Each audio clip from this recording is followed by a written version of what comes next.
We should forge weld in the closed garage. Why does that not look straight? Oh my god. Hey guys, Jesse here. Today we're going to be building a chef's knife. But not just any chef's knife, an integral bolster chef's knife with a super dark point Damascus. As always, my first step for making Damascus is to clean all the pieces with an 80 grit belt. I'm not using a new one, I'm using a fairly worn one, and I'm using the edge of the platen just to get that little extra pressure.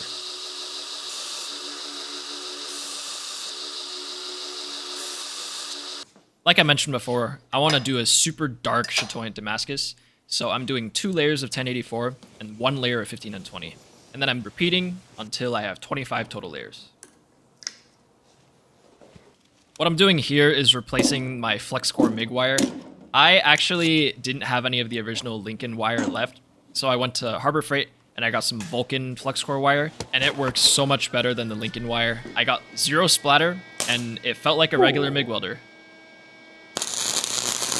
Might be a little bit hard to see, but if you have any critiques for my welding, throw it down in the comments. I will read it, and I will improve my welding based on what you say.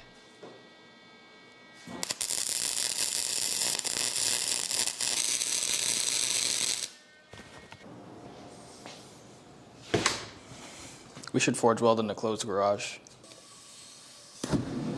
My process for the first forge weld is exactly the same as how I did it on the cookery. I'm dipping the entire billet in some quench oil, and I'm putting it straight into the hot forge and letting it burn off so I get that nice protective layer of soot.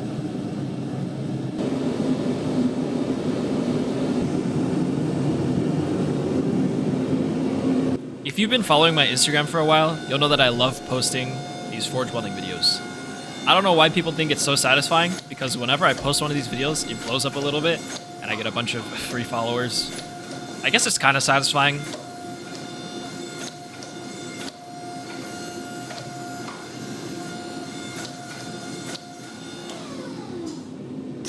The reason that I'm brushing the scale off isn't just for theatrical effect, it's so that I can see the color contrast between the different layers. If the contrast is high, that means I probably have a bad forge weld in there somewhere, and if I catch it now, I can still fix it.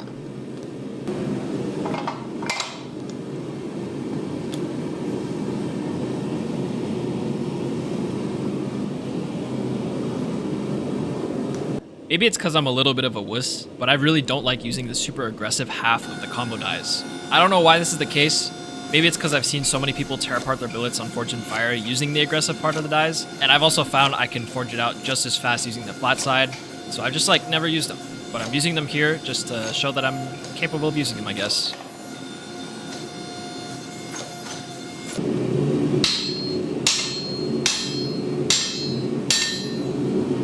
I just burned the headset. Alright, a little longer. It might be hard to believe, but the outside of the garage is like 20 degrees cooler than the inside of the garage. That forge puts out some heat. To bring out the chatoyance of the pattern, I need more layers. So the plan is to cut this 2-foot billet into 6 separate pieces, and then stack them up and forge weld them together. That will leave me with 150 layers of high contrast Damascus.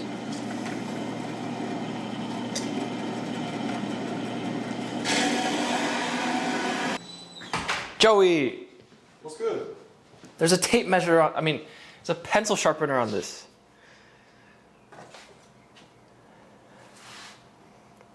And I got this for free. 15.8. Alright, 7.9.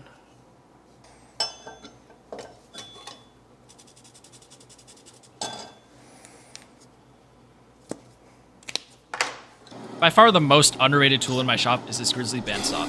I got it off Facebook Marketplace for around half MSRP, and it's been running like a champ.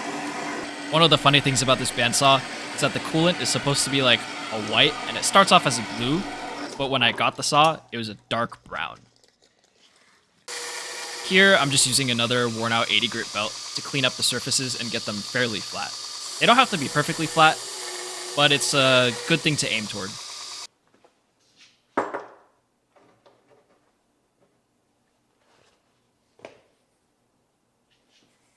Once all 6 pieces are clean, I take them back to the welder and I weld them all together.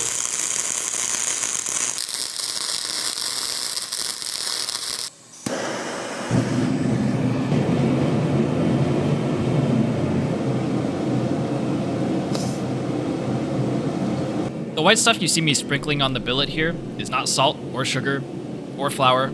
It's called borax. It's basically a laundry detergent that is used as flux. Flux has many purposes, but the TLDR is that it helps the forge weld stick. Why does it smell like trash? I used to set all my forge welds by hand, but ever since I got the press and I've gotten used to using it, I've been doing it less and less. Just kidding, I'm going straight to the press. I might just be super lucky, but I've never had a forge weld tear itself apart on me.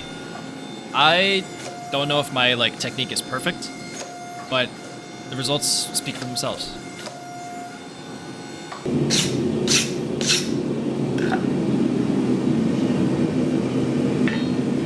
Looks good. It takes around 4 cubic inches of material to make an integral chef's knife. So I forged the billet down to around 1 inch thick, 2 inches wide, and at least 6 inches long, so I can cut it into 3 separate pieces and get 3 separate integral chef's knives.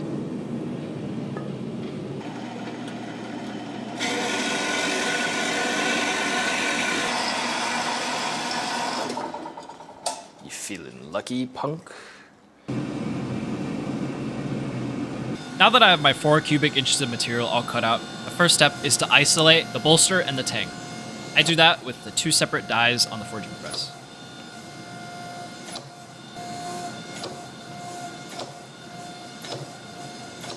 Once I get the material isolated, it's time for me to start thinning down the blade. The blade right now is just a really, really fat block, so I need to make it thinner and draw it out at the same time.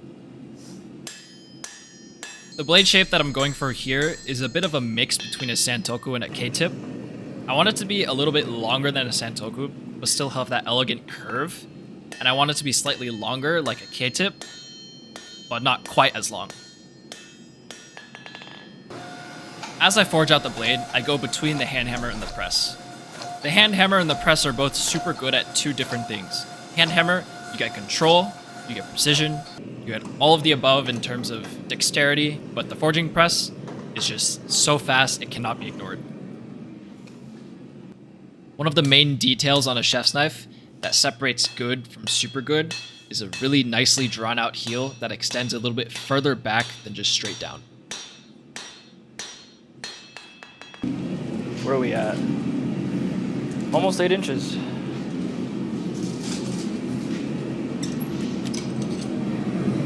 After I get the blade shape mostly there, I take it over to the press and I begin isolating the material for purely the tang, not the bolster, because the bolster is already isolated.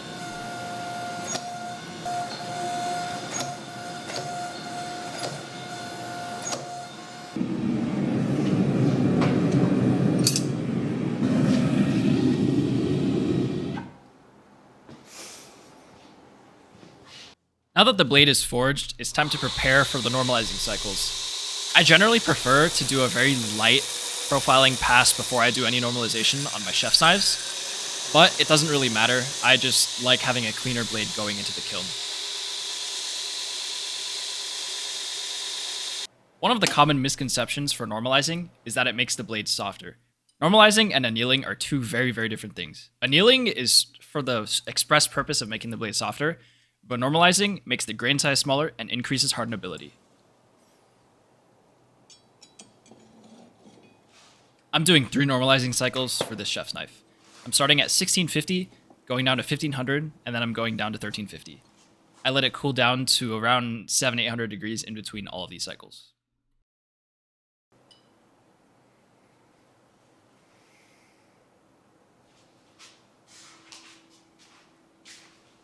Once the blade is completely normalized, I take it over to the grinder and I begin hogging off an inordinate amount of material.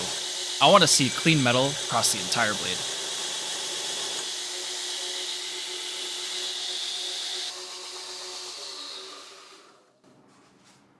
Okay, it's not perfectly clean, but it's clean enough. And it is now time for the quench. My quench temperature for 1084 and 1520 is 1500 degrees. I do have to be super careful about how long I leave the knives in the kiln for, because that integral bolster has so much thermal mass, and that extra thermal mass takes a lot longer to heat up.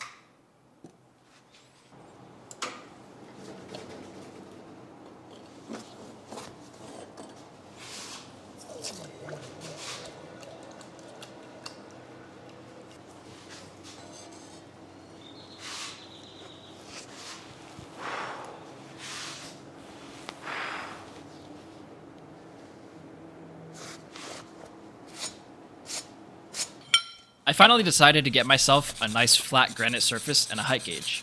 These two tools paired together make it so nice to scribe lines.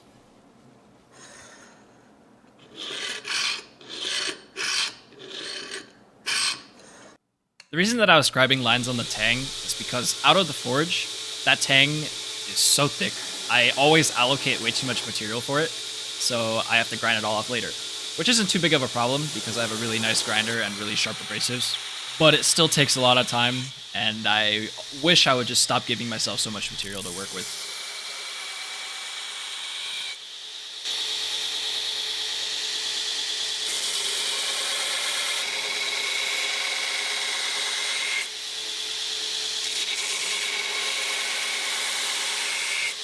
Once I have the tang pretty much flattened out, it's time to final grind this blade, and that is a lot of material to remove. Going into the quench, I leave the blade at a pretty even 1/8 of an inch thickness, and I need to get that going from around 3/32 of an inch at the spine to 1/1000th of an inch at the edge. Another thing that tends to come up at this point is if the blade warped in the quench. Sometimes that decarb keeps the blade straight until you grind it off, and then when you grind it off, it just turns into a banana. My technique for straightening has always been the same. I heat up the spine to around 500-600 degrees. I don't want to go over that or else it'll actually damage the blade. And then I put it into a 3-prong jig and I bend it straight. One of the things that I can do with this grinder, because it's variable speed, is change the speed. And 100% speed on this grinder is a little terrifying. If you touch it, you will turn into a pink mist. So I just run it at 60.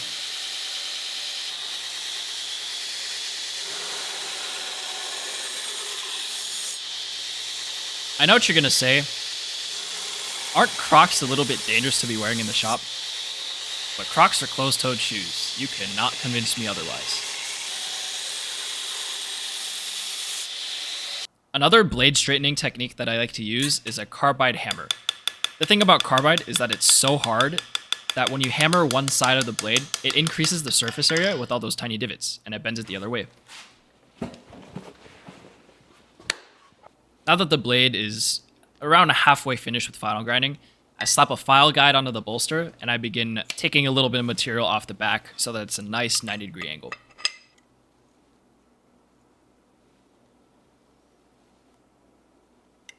This file guide that you see me using here is one that I got from Blade Show.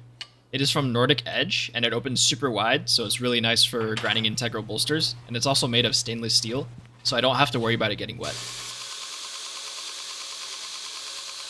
Another really nice thing about this file guide is that it has really flat carbide faces, and that means I can literally put it straight onto the belt and the belt will not touch it.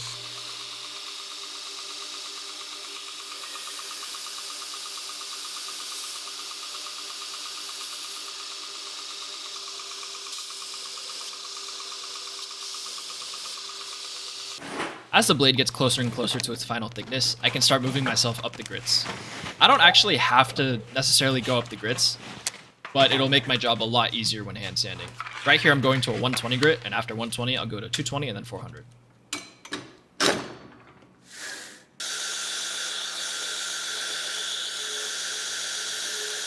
One of the things I'm being super careful about here is to not overheat my edge. The edge right now is sitting around 5 to 10,000ths of an inch thick, and if it gets anything over 400 degrees, basically the blade is ruined. The center is at 2 thou. The tip is at 7 thou. Alright, let's even that out.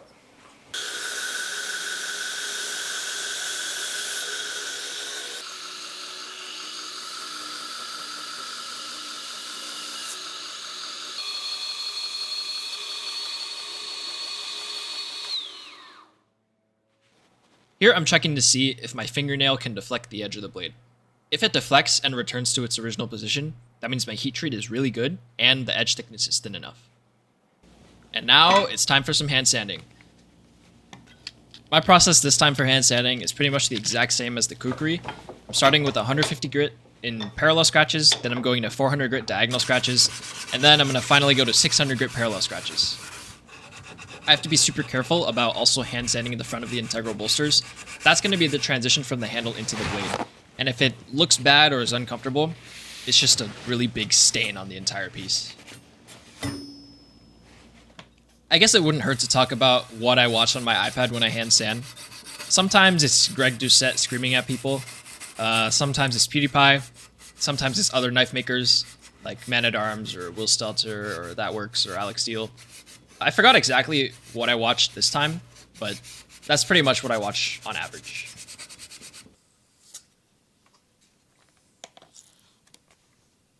Another fun thing that I like to do when hand sanding is when I spray the bottle, sometimes these little fractals appear if I leave the previous oxides on the blade.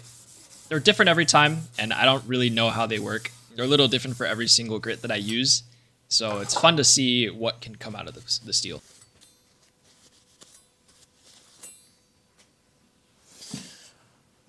Now that the blade is hand sanded all the way up to 600 grit, I wrap it in some blue shop cloth and some green masking tape. The purpose for this is just so that I don't scratch the blade. I really don't want to have to re-hand sand the blade. Actually, it's $45. I might as well give myself more block. For the handle of this chef's knife, I'm going to be using a super dark blue dyed stabilized maple burl. It's definitely not like the usual kind of wood I would use. Usually I'd use like a Gidgee block or a Blackwood block. But I found this block at Blade Show, and it looks really, really cool, and I wanted to incorporate it into this piece.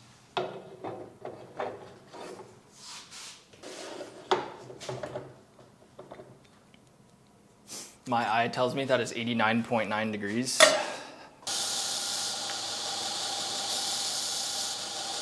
Here, I'm checking to see if the front of my block is perfectly square. I have to carve a slot exactly through the center of this block and fit it up perfectly to the back of the bolster, so starting with a nice 90-degree edge will make things so much easier. My tang right now is around 0.6 inches wide, and so I'm using a 0.2 inch thick drill bit and drilling 3 holes next to each other. Why does that not look straight?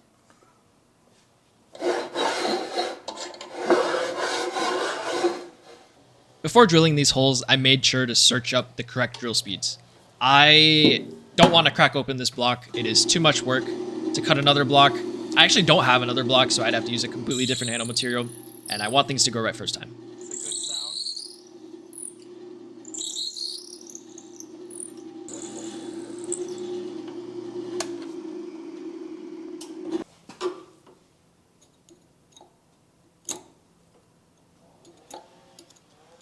Oh, it's like a gummy worm. After I get the 3 holes drilled to their final depth, I use some sideways pressure on the drill bit and I carve that entire slot open.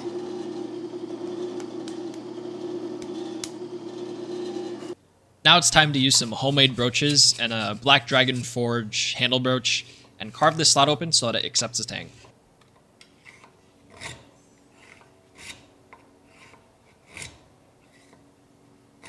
Because I'm really stupid, I forgot to cut out the material for my silicon bronze spacer, so here I am angle grinding off a little chunk of the silicon bronze that I'm going to use as a spacer. The back of my bolster and the front of my block are perfectly square, so now I need to make sure the spacer is perfectly square. If this is pringled or bananaed at all, it'll be so easy to see during the final fit up.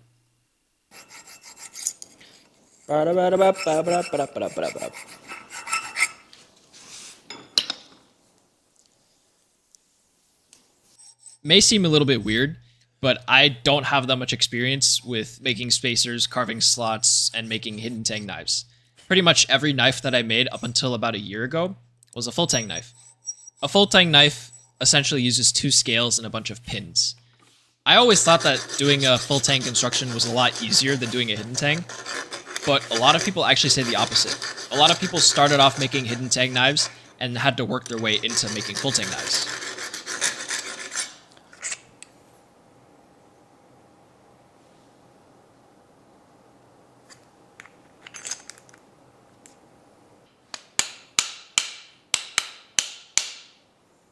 Another nice thing about having this really nice flat surface is that I can sand things super flat using it as a backing. Apparently buying one of these granite slabs is kind of like a mini roulette, because no matter the company that I went to, the comment section always had 1 or 2 comments that was like, oh, my block came chipped, or the packaging was damaged in shipment. And mine came perfectly, so I guess I won that roulette. As always, I'm going to kill 2 birds with 1 stone. I'm going to blue back my tang and finalize my handle block fit up.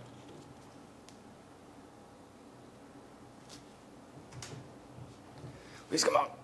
Come on. Let's go. All right.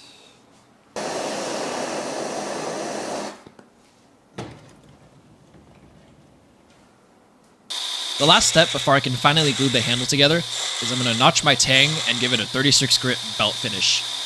120 grit belt finish on steel is pretty good for accepting epoxy, but 36 grit is just that much better, and that's why I do it. Hey Jesse, what knife are you using? Oh, I'm glad you asked. This is actually an original Brian Brown Jaeger M.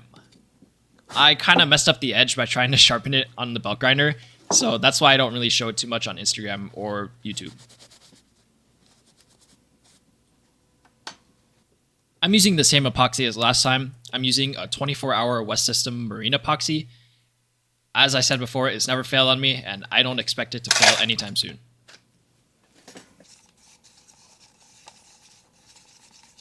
One of the things that I learned about watching Blacktail Studio is that the sides of your mixing bucket can contain unmixed epoxy if you don't mix it well enough. So I spent like 5 whole minutes getting every single surface of that cup to mix perfectly.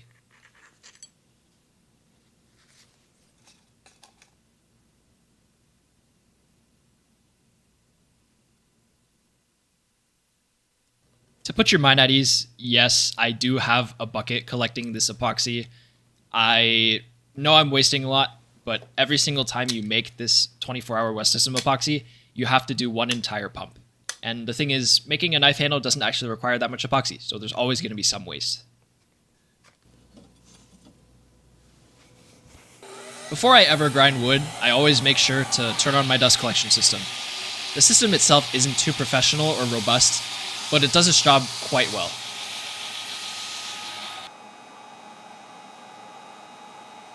One of my goals for the future is to set up a shop-wide dust collection system. Right now it's only for those 2 grinders, and so whenever I use my bandsaw, I sort of just make it rain.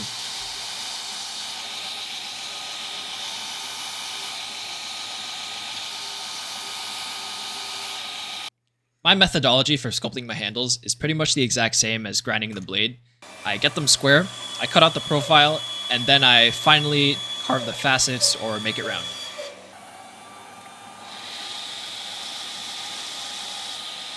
My favorite handle shape for my chef's knives is something called the Japanese Cowboy. The Japanese Cowboy I saw first done by Mareko Mamasi. I don't know if he was the inventor of the style, but he's the one who I learned it from.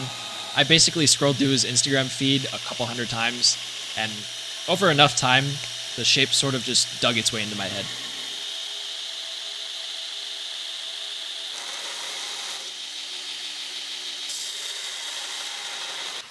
I'm gonna get this set up preemptively. Just in case my bolster gets too hot, I'm gonna set it right here and let the aluminum suck out all the heat. I recently transitioned from doing mostly round handles to mostly faceted handles. I don't really necessarily think the faceted handles are more comfortable. I just think that they're much harder to pull off, and that way I can show off my skill a little bit better.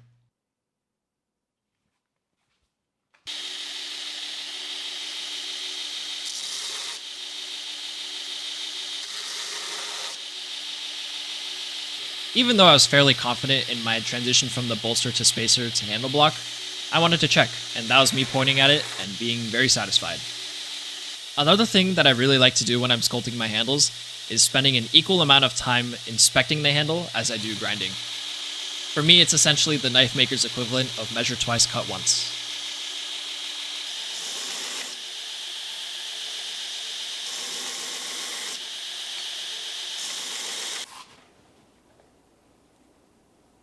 Oops. Oops. Oops.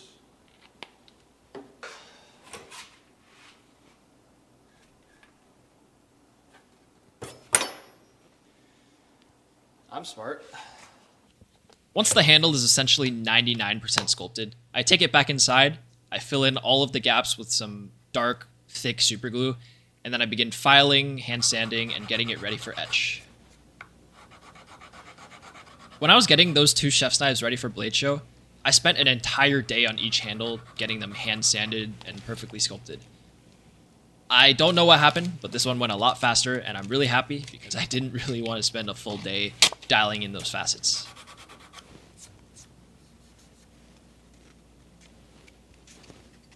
Another thing about hand sanding wood is that even though it moves a lot faster, you can still see the scratches perfectly after you buff it, so it's really, really important to get an entire handle up to a certain grit before I move on to the next grit. After the handle is entirely hand sanded to 600 grit, including the bolster, I decide it's time to etch my maker's mark. I'm using the same formula as last time. I'm doing 1 minute and 30 seconds of etch at 2 out of 5 power, and I gave myself a new cotton swab because the old one was getting a little bit crusty.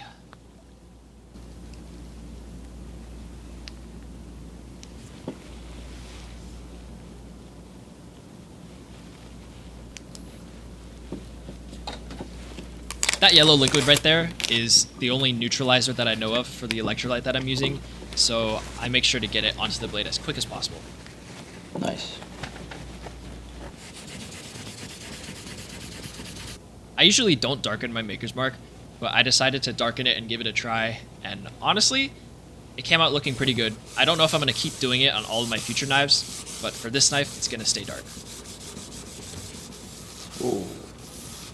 Now it's time for the etch. Usually before etching, I like to clean my blade in some degreaser and some acetone, but this time I decided to just use regular dish soap. I left the blade in the ferric chloride for about 1 minute and 30 seconds, and then I pulled it out, washed off all of the ferric, and then I take it over to my hand sanding station, and I take off all the oxides with a 2500 grit sandpaper. Preparation, baby. Okay.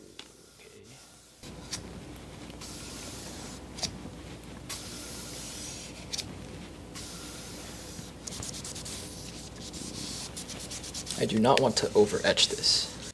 After I do 2 cycles of ferric chloride, it's time for the coffee etch. I'm doing the same mixture as last time, a random amount of coffee in an adequate amount of water, and I leave it in there for around 2 hours.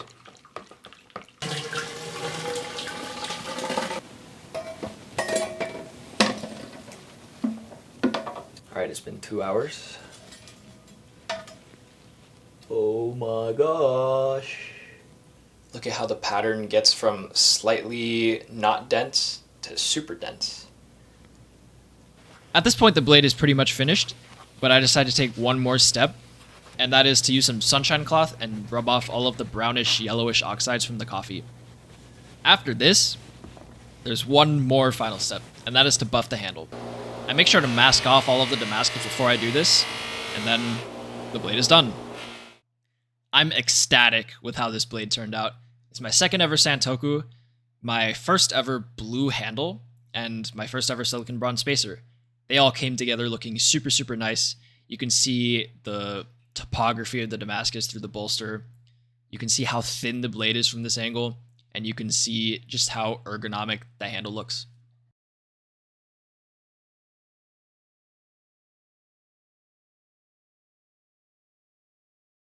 Personally, I don't know everything about him, but if I had to choose, then I'd back Dodge. It was natural. And Now that all the B-roll shots are done, it's time to sharpen the blade. The edge right now is essentially at 0. It's not quite sharp, but it's very, very thin. So I don't have to go to a 400 grit or 800 grit stone. I go straight to a 3000 grit Chaucera water stone.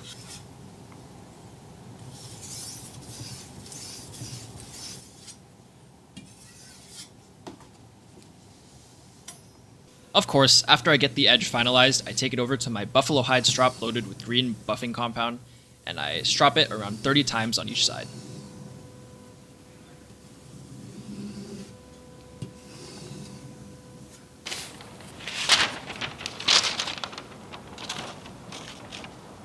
Headstand.